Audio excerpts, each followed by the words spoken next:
हमारे देश की मिट्टी सिर्फ सोना ही नहीं उगलती है, हमारे देश में छाई और राख भी सोना उगलती है, बशर्ते उसे पैसे में तब्दील करने की कला और समझ आपको होनी चाहिए।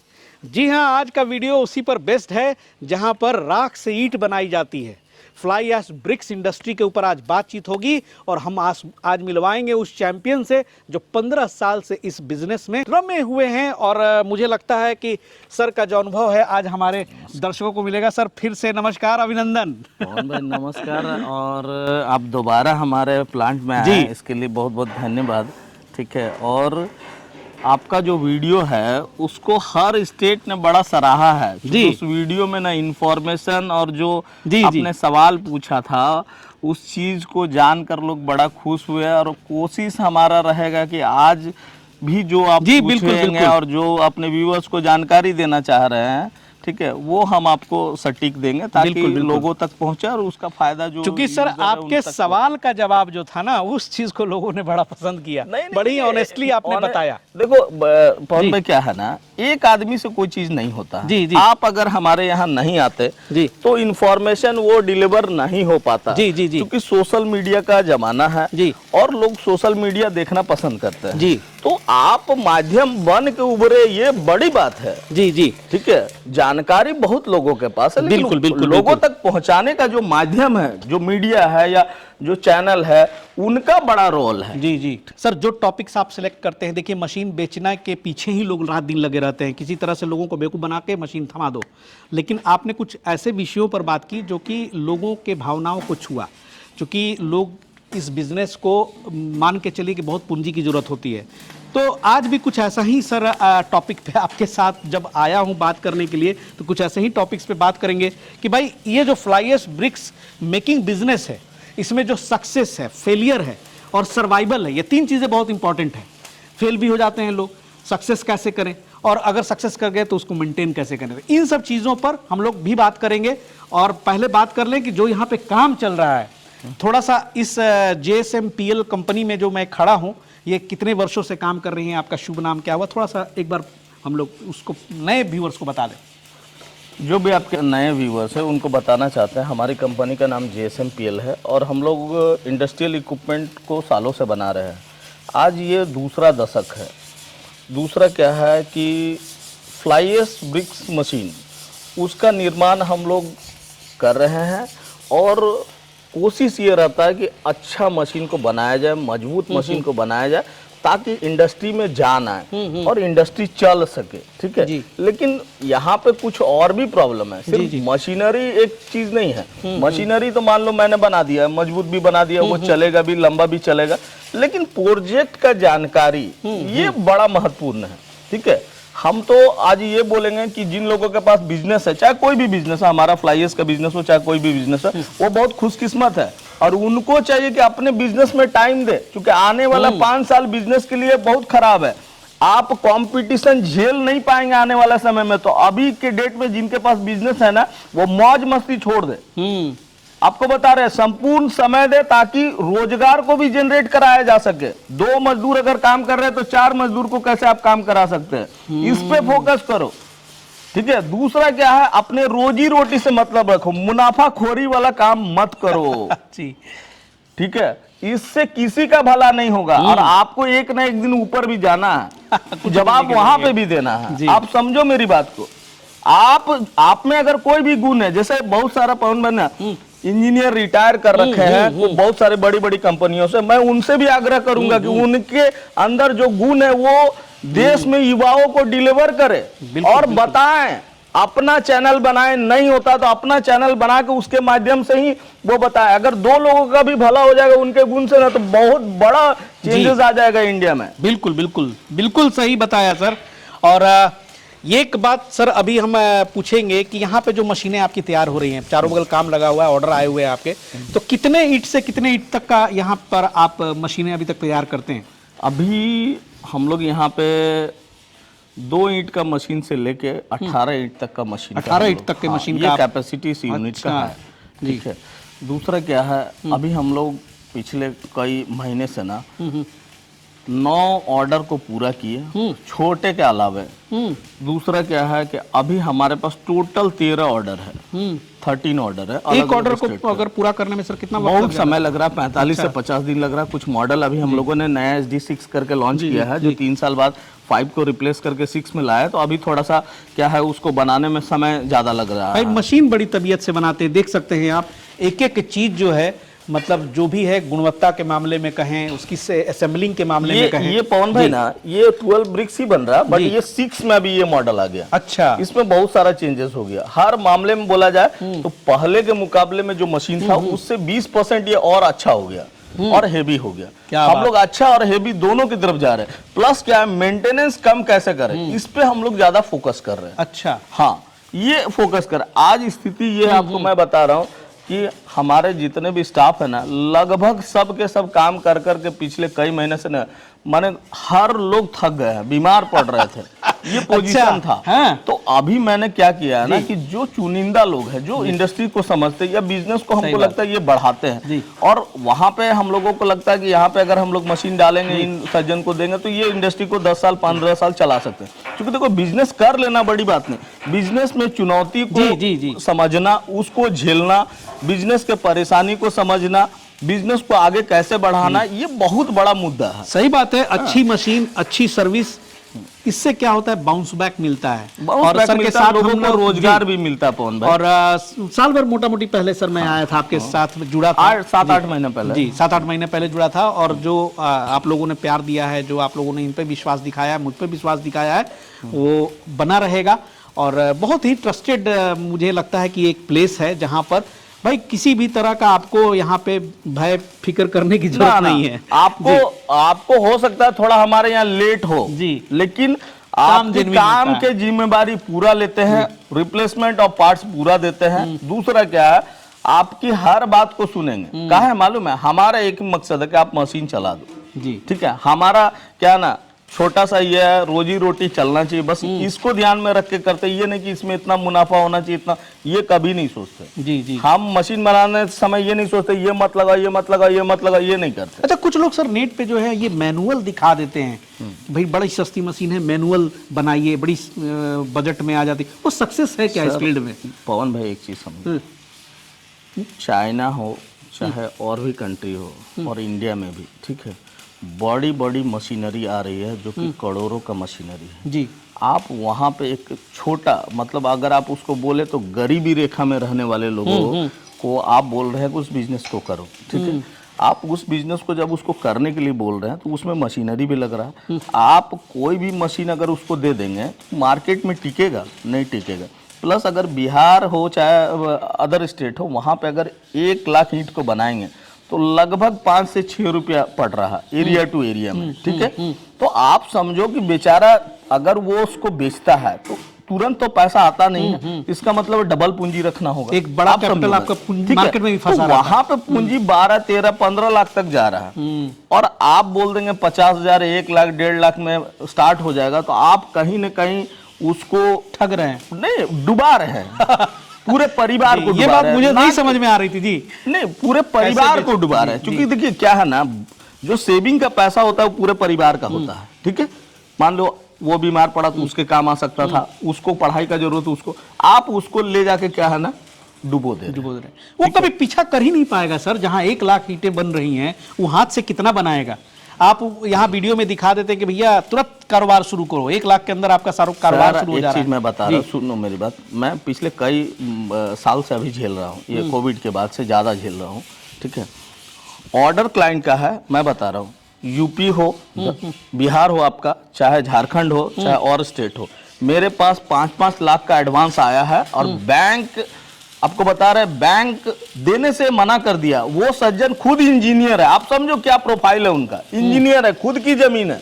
मैं बता रहा हूँ, अभी यूपी का ही बात बता रहा हूँ, ठीक है। तो आप समझो कि इस तरह का इन्वायरमेंट अगर बनेगा तो बैंक को भी सोचना पड़ेगा कि बिजनेस फेलियर हो रहा है तो हम लोन ना दे, और वही हो भी रहा है एग्जैक्ट। छोटे प्रोजेक्ट पे देते नहीं, वो नहीं देते, तो आप कैसे स्टार्टअप को जन्म दे पाएंगे? आप समझो, आप जड़ को खत्म कर रहे हो।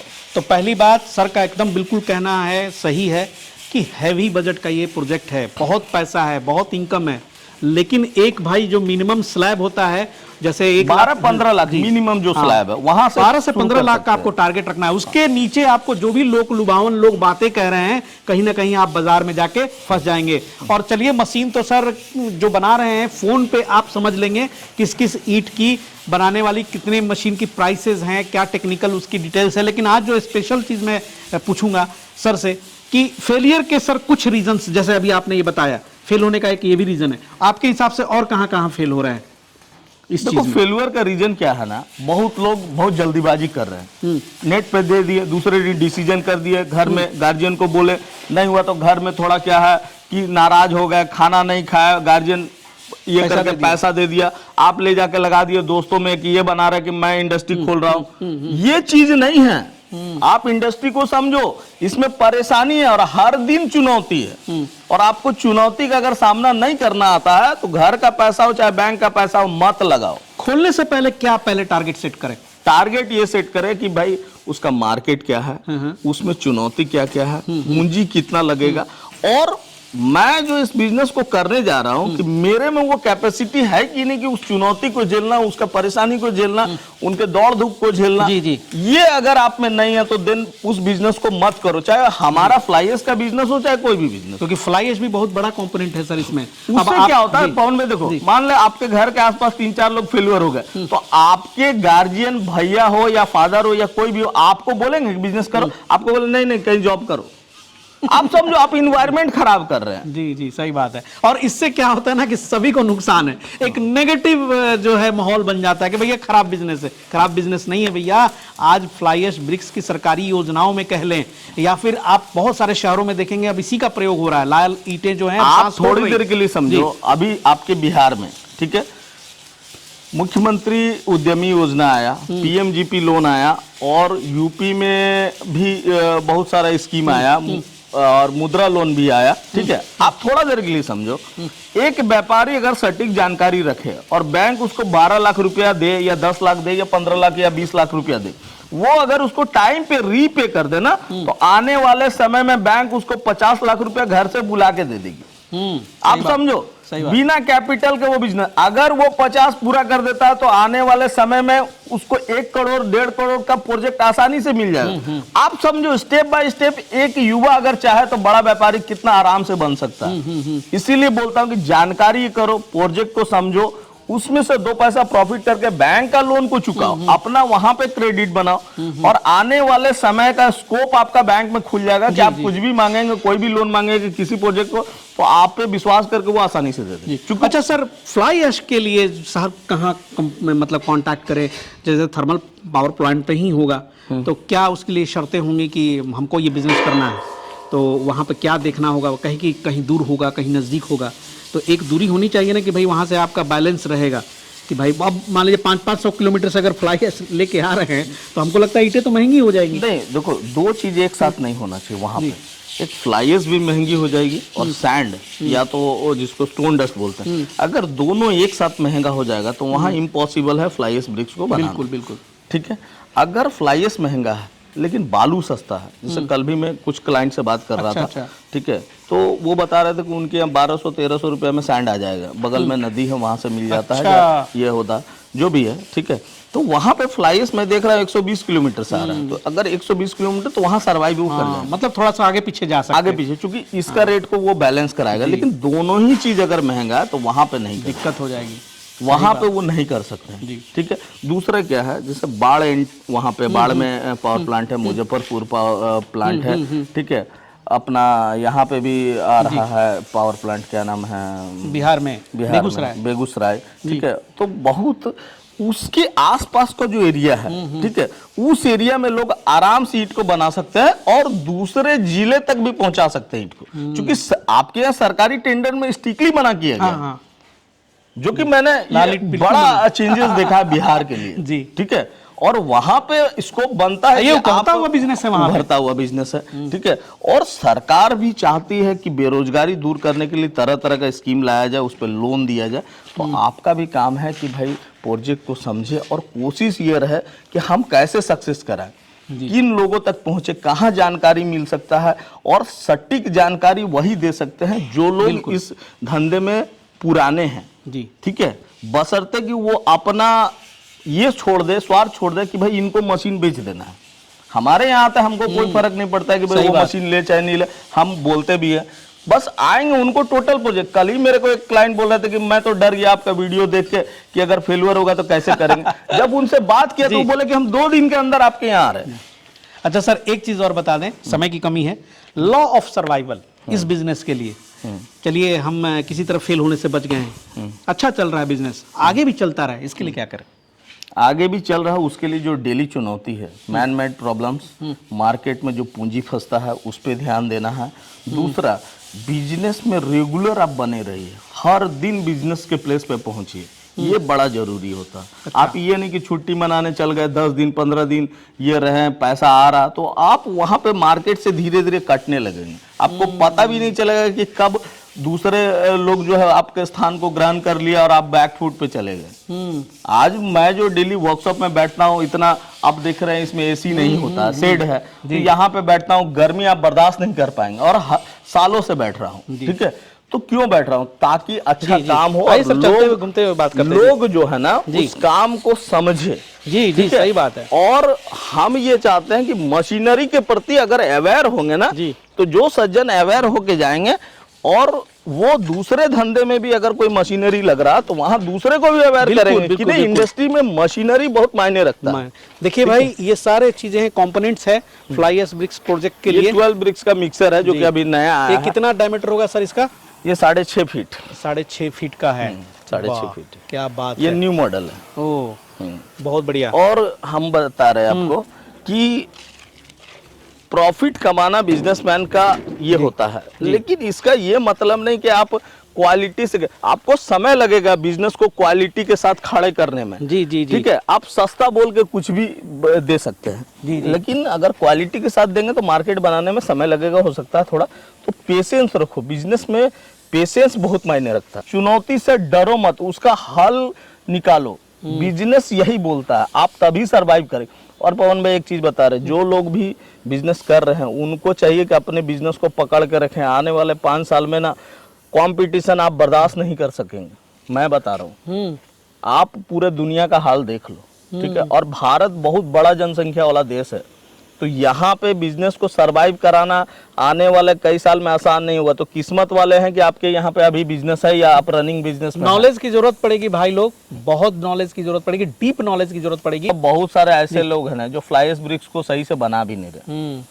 आप बता रहे, आप रेड ईंटे के सामने कंपटीशन दे रहे हैं, वो भी बिहार यूपी जैसा स्टेट में जो रेड ईंट आता है या बंगाल में जो रेड ईंट आता है, आप उसको कंपटीशन देने का बात कर रहे हैं। वहां पे आप उसके तुलना में 50% मजबूत भी नहीं बना रहे हैं, तो कैसे आप उसको कंपटीशन दे पाएंगे? आप बताओ ना। आप एक तो नए लोग, नया कॉन्सेप्ट है, तो लोग ऐसे भी उस पर बहुत सारा माने ये रखते हैं कि भाई ये ठीक होगा नहीं होगा, और वहां पे आप घटिया ईंट उसको डिलीवर कर रहे हैं। मैं तो देख रहा हूँ एक एक जगह में खाली पाउडर ही निकल रहा है ईंट में। मैं तो चाहूंगा सर कि एक जगह चला जाए, आपके जो बहुत सारे मशीनें गई हैं इधर उधर, किसी जगह प्लांट पे चल करके वहां पे इस पर चर्चा हम लोग विस्तार से कर लेंगे। मैं उस पर विजिट कराता हूँ, ठीक है, आप उसको भी देख लेंगे। JSMPL से सर आपसे बात करने के लिए, आपकी फैक्ट्री को देखने के लिए किस लोकेशन पे यहाँ पे सर है, जरा सा हमारे व्यूवर्स को बता दें। ये झारखंड में, मतलब एग्जैक्ट प्लेस कोई आना चाहे तो? धनबाद, बलियापुर धनबाद। बलियापुर धनबाद, भाई बहुत बढ़िया। जिनको जो कोई मशीनरी खरीदे तो उसमें कुछ प्रॉब्लम हो रहा है, तो मैं उसका भी उनको सोल्यूशन बता देता हूँ कि भाई ऐसे ऐसे है, ठीक है। या अदर, अभी देखो डेहरी ऑनसोन का बात बता रहा हूँ, एक मशीन लिए थे बेचारे, उनका पंप खराब हो गया था। अब वो परेशान हो रहे थे कहाँ मिलेगा नहीं मिलेगा, तो मेरे कांटेक्ट में वो बोले कि हम तो नहीं मिल पा रहा है, तो उनके मिस्त्री ने शायद बोला कि वहाँ पे एक कंपनी है, उनको जानकारी, आप उनसे पूछ। मेरे को बोले, मैं बोला वेट करो, मैं 3 दिन में आपको मंगा के देता हूँ। अच्छा। मैंने मंगा के दिया और वो मशीन में लग गया। बहुत बढ़िया। आपकी तरफ से जो मशीनें जाती हैं सर, इंस्टॉलेशन में कितना देर लगता है? क्योंकि इसके लिए तो पूरा सेटअप तैयार करना पड़ता है ना, पूरा पैनल वगैरह, इलेक्ट्रिसिटी का, वहाँ पे देखो कभी कभी 10-15 दिन भी 10-15 दिन सेटअप में लग जाता है। हाँ, कभी कभी क्या होता है कि साइड पे मान लो बिजली नहीं है या किसी चीज़ का कमी हो गया, या मान लो कोई चीज़ टूट गया फिटिंग के दौरान, तो वहाँ पे समय लग कुल मिला के भैया धैर्य का बिजनेस है ये। धैर्य का बिजनेस है। दूसरा क्या है ना, हड़बड़ा के लोग सोचते हैं कि आज चालू कर ले, अगर इंडस्ट्री के रूप में देखेंगे और उस तरह से मेहनत करेंगे, ठीक है, उस तरह से मुकाबला करेंगे चुनौतियों का ना, तो आप इंडस्ट्री का ऑनर कहलाएंगे। जी। आप में अगर सोच रहेगा कि हम 2 रुपया 1 रुपया पकड़ेंगे तो आप इंडस्ट्री नहीं चला सकते, ठीक है। दूसरा, आपको खुद मेहनत करना होगा, तभी आपको देखा देखी आपके वर्कर भी मेहनत करेंगे। ईंटों पर कितने रुपए तक का फायदा कमाया जा सकता है बशर्ते अच्छे से काम करे? तो एक ईंट पे प्रॉफिट मार्जिन क्या कमाई जा सकती है फ्लाई एश ब्रिक्स पे आपके हिसाब से? आपके तो दर्जनों प्रोजेक्ट्स हैं। एक ईंट पे देखो मिनिमम अगर रॉ मटेरियल महंगा है तो 80 पैसा 90 पैसा मिनिमम 80 पैसा और मैक्सिमम?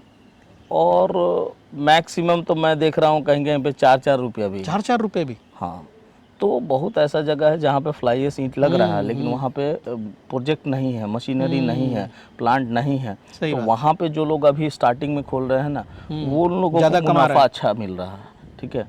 तो इंडस्ट्री को समझिए, चूँकि देखिए बिजनेस खोल लेना तो बहुत कोई पूंजी के ये से दम पे खोल लेंगे, लेकिन आप में टैलेंट होना चाहिए बिजनेस को सरवाइव करने के लिए और सटीक हर चीज़ को करने के लिए। उसमें मशीनरी आता है, जगह आता है, मार्केट आता है, मार्केट में मेहनत आता है, मार्केट में लोगों तक पहुंचना होता है।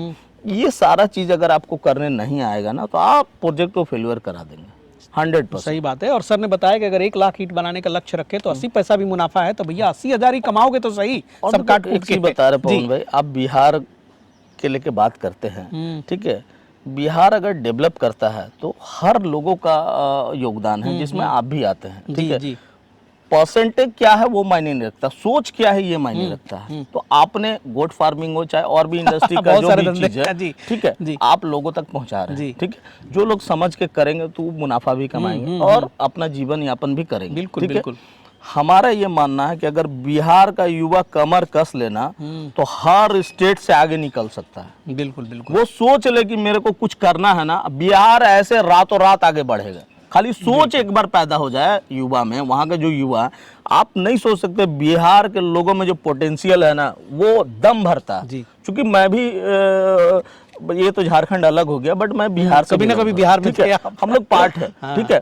बिहार में वो दम है, लोगों को वो दम दिखाना होगा। मैं बता रहा हूँ, बिहारी को ऐसे नहीं बोला जाता है, हम आपको बता रहे। दूसरा, हर स्टेट के लोगों से ये कहना चाहता हूँ कि बिहार के लोगों का अवॉइड मत करो, वो भारत का अंग है, आप समझो। आप इंडस्ट्री नहीं चला सकते अगर यहाँ का मजदूर आपको सपोर्ट नहीं करेगा। जी, आप समझो, आप, ये पूरा देश हमारा है। आप बिहार को बोलते हैं कुछ बोलेंगे, कल झारखंड को कुछ बोलेंगे, परसों उसको कुछ बोलेंगे, परसों उसको कुछ, ये चीज बंद कर दो। जी सही बात है। मिल के काम करो, पूरा इंडिया हमारा है। बिल्कुल। हमारे प्रधानमंत्री अभी दुनिया के साथ मिल के काम कर रहे हैं, और आप अपने ही देश में जो है इस स्टेट को बोलते हैं कि वो मजदूर का स्टेट है, उस स्टेट को बोलते हैं, ये छोड़ दो। जी, हमारे लोग, हमारे पूरे इंडिया में सब लोग हमारे भाई हैं, हम वैसे देखते हैं। हम एज ए बिजनेसमैन है, हमारा लिए कास्ट मायने नहीं रखता, स्टेट मायने नहीं रखता, कुछ भी नहीं, सब लोग हमारे हैं। सही बात, ठीक है। और बिहार के युवा से मैंने एक अपील भी करेंगे कि आप सोच बदल लो, आप बहुत कुछ कर सकते हैं, आप में दम है, उस माटी में दम है, पूरे भारत के माटी में दम है। बिहार छोड़ दीजिए, आप हर माटी में दम है। तो बिहार के लोगों में ना लड़ने का क्षमता बहुत है, परेशानी से जूझने का क्षमता बहुत है, तो ये लोग बिजनेसमैन बन सकते हैं। आप मजदूर वो बन रहे हैं, कल उसका बेटा मजदूर बन रहा है, उसका बेटा मजदूर बन रहा है, ऐसे नहीं है। आप आगे आओ, बहुत सारे लोग आपको मिलेंगे सपोर्ट करने के लिए। सही बात है, अवसर को पकड़िए, और बिहार स्टोरी मीडिया का धंधा पानी ब्लॉग ऐसे ऐसे अवसरों को आपके सामने लेकर आता है, और ऐसे ऐसे व्यक्तियों से भी आपको मिलवाता है जहां से बहुत मोटिवेशन आपको मिलने वाला है। और सर ने भले बिजनेस पर यहाँ पर उसकी बारीकियों पर उतनी बातचीत नहीं की हो, लेकिन इन्होंने एक जो मोटिवेशन दिया है, जो इस पूरी इंडस्ट्री की तस्वीर आपको बताई है, जो सिनेरियो है, उसको बड़ी क्लियरली आपको पेश कर दिया है। प्रॉफिटेबल बिजनेस है पवन भाई, और लोगों को सोच समझ के करना चाहिए। और देखो, हर बिजनेस को आप, अब मैं एरोप्लेन बनाने वाला कंपनी नहीं बन सकता, क्योंकि उसमें पूंजी लगता है, वो चीज़ मैं नहीं जुटा सकता। तो आप भी समझो कि आप जिस बिजनेस को करना चाह रहे हैं उसका क्राइटेरिया को फुलफिल कर रहे हैं कि नहीं, पूंजी जुटा पा रहे हैं कि नहीं, मेहनत कर पा रहे हैं कि नहीं, जगह आपके पास है कि नहीं, मार्केट कवर कर पाएंगे कि नहीं कर पाएंगे, ठीक है, क्या लॉस होने वाला, क्या प्रॉफिट होने वाला, सारा चीज़ का जानकारी आपको होना चाहिए। जी, ठीक है। चलिए, सर का बहुत बहुत शुक्रिया, और विशेष बातें आप इनसे व्यक्तिगत रूप से कॉल करके कर लें, और कोशिश करेंगे कि इनके साथ अभी हम किसी प्लांट पे जाएं और वहाँ से इस बिज़नेस की जो गणित है पूरी की पूरी आपको पेश करेंगे। रॉ मटेरियल कहाँ से आती है, कितना उस पर बचत होता है, कैसे मजबूत ईंटें बनेंगी, बहुत सारी बातों पर बात होगी। ये तो मैं इनके मैन्युफैक्चरिंग सेटअप में था। सर का बहुत बहुत धन्यवाद जो इतना आपने समय दिया, और मिलते हैं अगले एपिसोड में फिर किसी नई जानकारी के साथ। तब तक के लिए जय हिंद, जय भारत।